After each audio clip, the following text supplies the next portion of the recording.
जय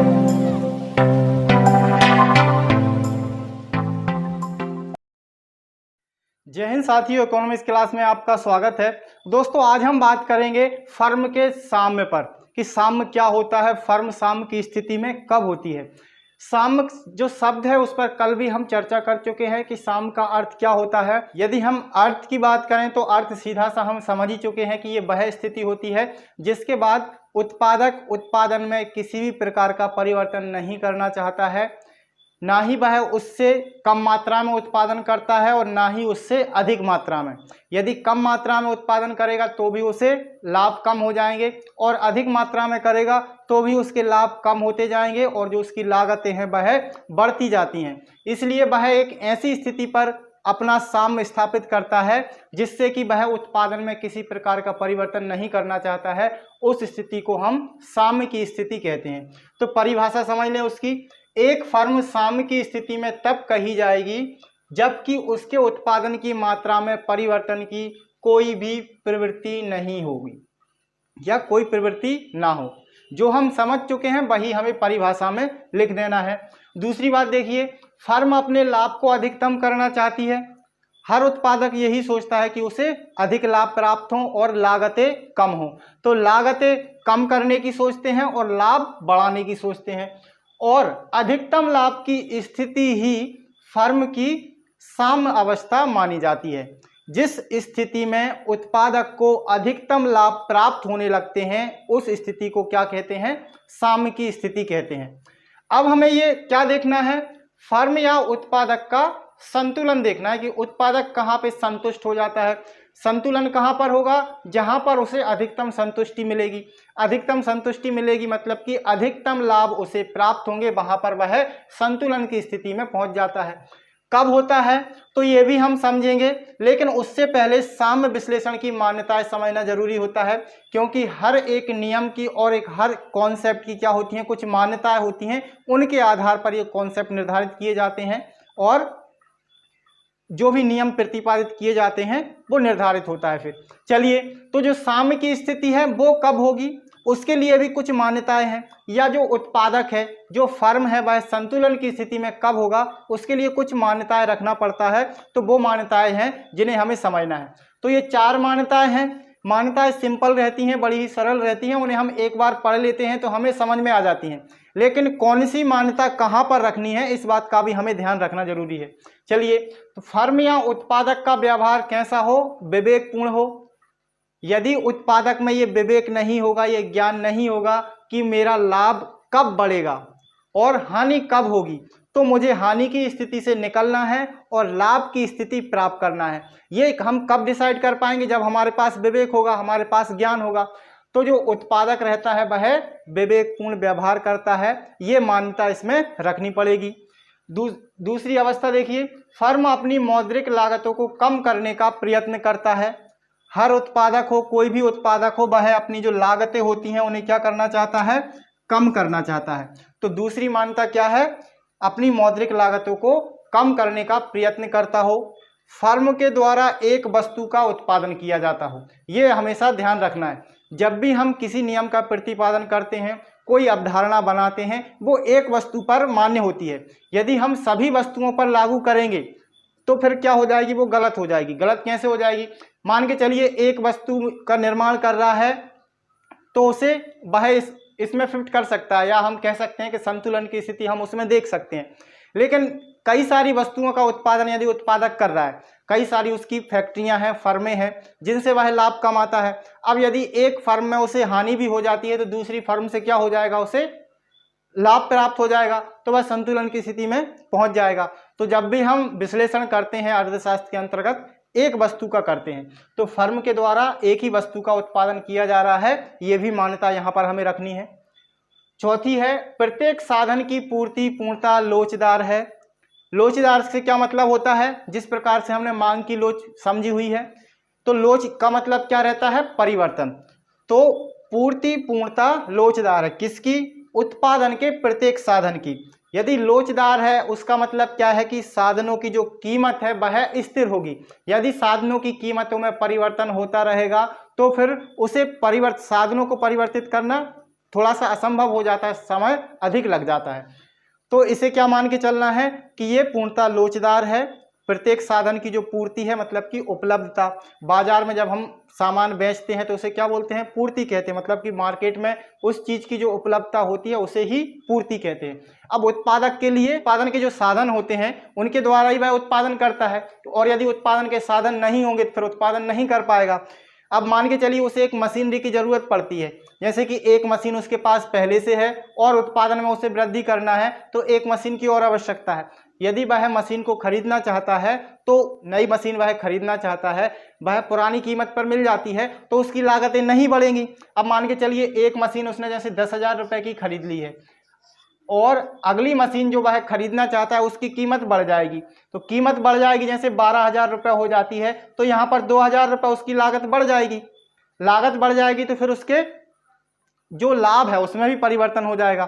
तो ये क्या है, यहाँ पर हमें स्थिर रखना है ताकि उसकी लागतों में वृद्धि ना हो। अब ये तो हमने क्या ले ली है, मान्यताएं ले ली हैं। अब फर्म का संतुलन हम ज्ञात कौन सी रीतियों से करते हैं, तो उसके लिए दो रीतियां प्रयोग में लाई जाती हैं, कुल आगम तथा कुल लागत वक्रों की रीति के द्वारा, सीमांत आगम तथा सीमांत लागत वक्रों की स्थिति के द्वारा। इन दोनों रीतियों के द्वारा उत्पादक का संतुलन या फर्म का संतुलन ज्ञात किया जाता है। तो इन दोनों रीतियों को याद रखना है। आज हम बात करेंगे कुल आगम तथा कुल लागत वक्रों की रीति के द्वारा उत्पादक किस प्रकार से संतुलन की स्थिति में आता है या कब संतुलन की स्थिति में होता है, वो आज हम समझेंगे। चलिए, तो हमें इसके लिए क्या आना चाहिए, कुल आगम वक्र का भी मालूम होना चाहिए कि भाई ग्राफ पर किस प्रकार का व्यवहार करता है। इसके बाद कुल लागत वक्रों का भी मालूम होना चाहिए कि वह ग्राफ पर किस प्रकार से व्यवहार करता है। हम दोनों ग्राफ इस पर बनाएंगे, कुल आगम वक्र और कुल लागत वक्र। अब ध्यान रखिए, कुल लागत वक्र जब हम बनाते हैं तो वह जीरो से स्टार्ट नहीं होता है। यहाँ पर मान लीजिए ये जीरो है, या इसको बाद में हम ओ भी मान लेंगे। तो ये जब हम कुल आगम वक्र बनाएंगे तो कुल आगम कहाँ से होता है शुरू, जीरो से शुरू होता है। और कल जो हमने बना के देखा था वो इस प्रकार का व्यवहार करता है। ये क्या होता है, कुल आगम वक्र, जिसे हम टी आर से प्रेजेंट कर देते हैं। टी आर से मतलब कि टोटल रेवेन्यू। ये क्या हो गया, कुल आगम वक्र हो गया। कल हमने बना के देखा था, जिसने कल की क्लास नहीं देखी है वो एक बार देख ले। हमारा जो टी आर वक्र है वो इसी प्रकार से निकल के आया था। हमने टेबल का भी प्रयोग किया था, टेबल में पहले आंकड़े निकाले उसके बाद इसको बनाया था। अब चलिए कुल लागत वक्र बनाएं। कुल लागत वक्र कैसा बनता है, इसको ध्यान रखना। ये इस प्रकार से व्यवहार करता हुआ हमारा कुल लागत वक्र बनता है। अब यहाँ पर इसको भी हम नाम दे देते हैं कुल लागत मतलब कि टोटल कॉस्ट। ये टीसी वक्र हो गया और ये टीआर वक्र हो गया। अब यदि हम इसको एक नाम और दे दें, जैसे यहाँ पर एन कर दें, तो टोटल लागत वक्र जो है वह एन से शुरू हो रहा है, जबकि टीआर वक्र कुल आगम ये कहाँ से शुरू हो रहा है, जीरो से। यहाँ पर क्या रहता है, ये जो स्थिति है ये स्थिति हमें क्या बताती है, ये स्थिति हमें बताती है कि जब उत्पादन शून्य होगा तब भी कुछ लागतें आएंगी। ये हम लागतों वाले चैप्टर में पूरा समझ चुके हैं, विस्तृत जानकारी उसकी ले चुके हैं कि जब उत्पादन नहीं होता है तब भी लागतें होती हैं, और उन लागतों को क्या कहते हैं हम, स्थिर लागत। ये ध्यान रखना है, स्थिर लागत कहते हैं। तो जब उत्पादन होगा तब भी ये रहेंगी और उत्पादन नहीं होगा तब भी ये रहती हैं। और जब उत्पादन प्रारंभ हो जाता है तो उसके बाद परिवर्तनशील लागतें इसमें जुड़ जाती हैं। उसके बाद फिर हमारा कुल लागत वक्र निकल के आता है। तो कुल लागत वक्र कहाँ से शुरू हुआ है, एन से शुरू हुआ है, जबकि टोटल रेवेन्यू वक्र ये कहाँ से, जीरो से स्टार्ट होगा। क्योंकि जब उत्पादन नहीं होगा, बाजार में हमारा माल नहीं बिकेगा, हमारी वस्तु नहीं बिकेगी, तो हमें आगम प्राप्त होगा, हमारे लिए जो बिक्री हो रही है उसके बदले में राशि प्राप्त होगी नहीं होगी। कब होगी, जब हम बाजार में वस्तु की बिक्री करने लगेंगे। तो ये कहाँ से शुरू होगा, जीरो से। अब देखिए बाय एक्सिस है, इस पर हमने क्या क्या ले लिया है, कुल आगम ले लिया है, इसके बाद कुल लागत ले लिया है, ये दो तो ये हो गए हैं, और इसके बाद लाभ और जोड़ लीजिए, लाभ भी हम इसमें समझेंगे। लाभ क्या होता है, ये डिफरेंस होता है किसका, कुल लागत का और कुल आगम का। कुल लागत का कुल आगम का मतलब कि जो हमने कल कॉन्सेप्ट समझा था, जैसे कि यदि आगम उसको 8 रुपये हो रहा है और 8 रुपये में से आगम मतलब कि जो हमारी बिक्री हुई है, आगम मतलब 8 रुपए जो हमारी बिक्री हुई है, और इसकी लागत यदि 5 रुपए है तो ये क्या हो जाता है, आगम में से हम इसको लागत को घटा देंगे तो हमारा जो 3 रुपए है ये क्या निकल के आ जाता है, ये होता है हमारा लाभ।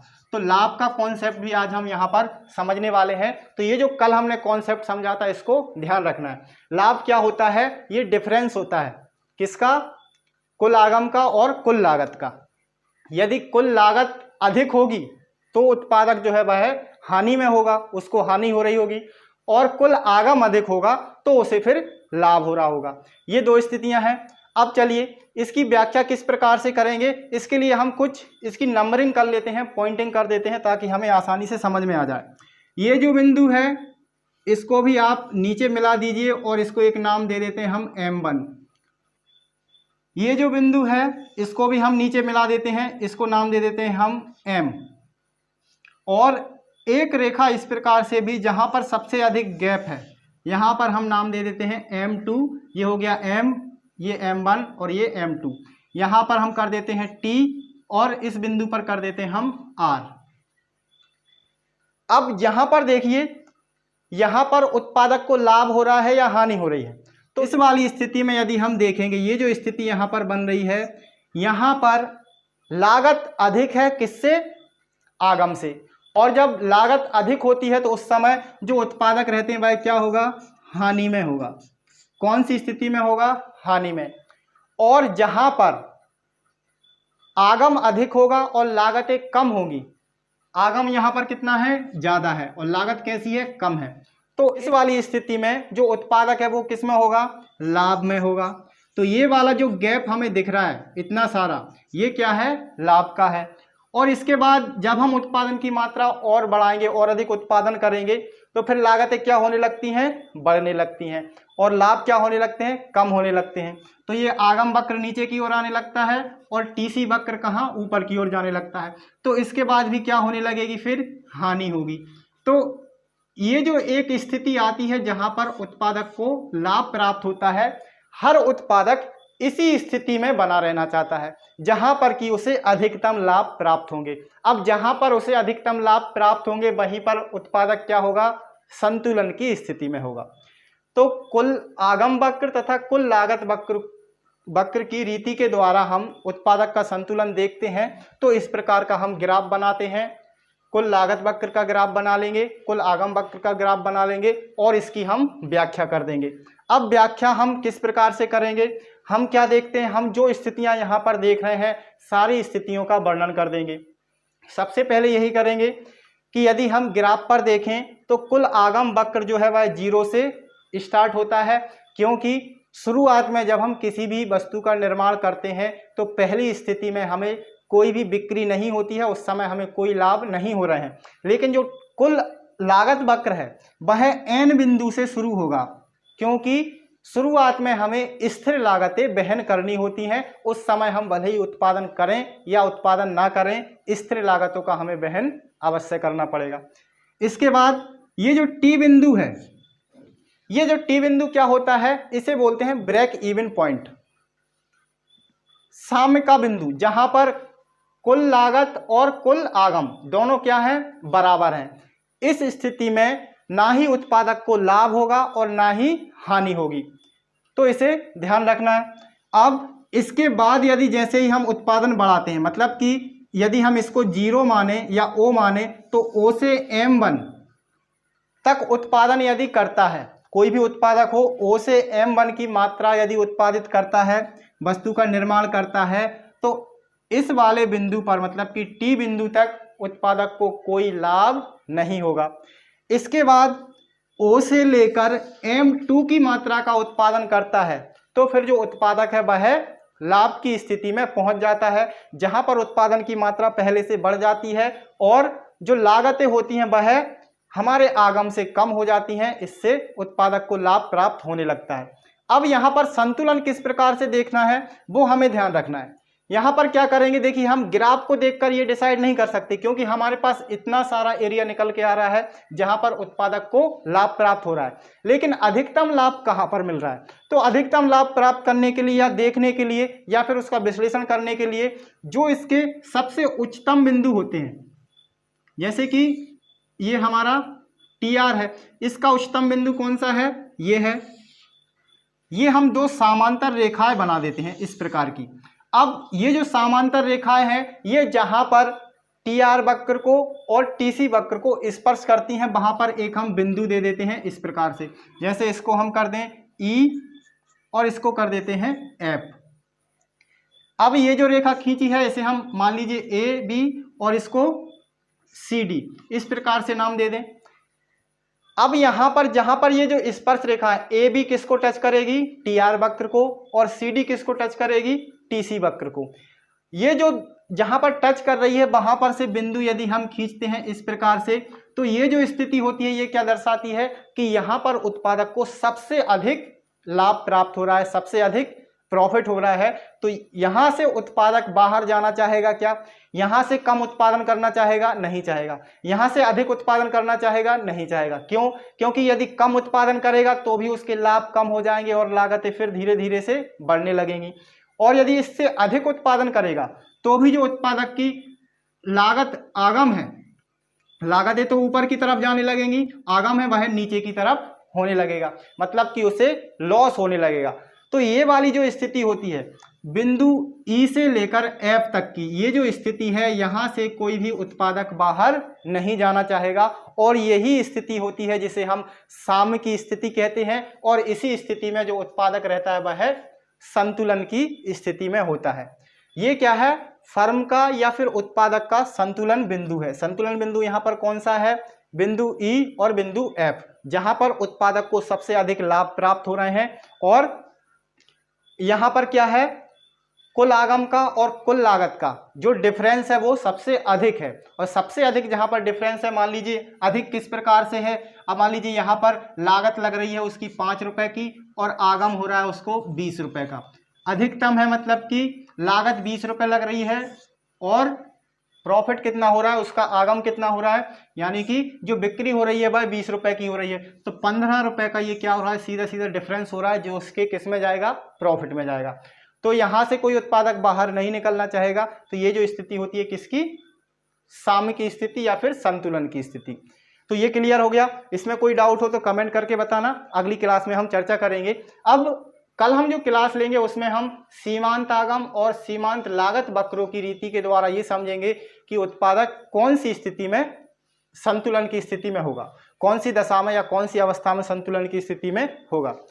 जो हमें दिख रहा है हम वो ही लिख देंगे कि हमारा TR वक्र किस प्रकार से व्यवहार कर रहा है और TC वक्र किस प्रकार से व्यवहार कर रहा है, कहाँ से ये शुरू हो रहा है, किस स्थिति में उत्पादक को हानि हो रही होगी, किस स्थिति में लाभ हो रहा है, और उसके बाद फिर कहाँ पर लाभ हो जाएगा। ये जो पॉइंट होता है इसको ब्रेक इवन पॉइंट कहते हैं। इन दोनों पॉइंटों को यदि ये पूछा जाता है, हिंदी में क्या बोलेंगे, सम स्थिति बिंदु, और अंग्रेजी में ब्रेक इवन पॉइंट।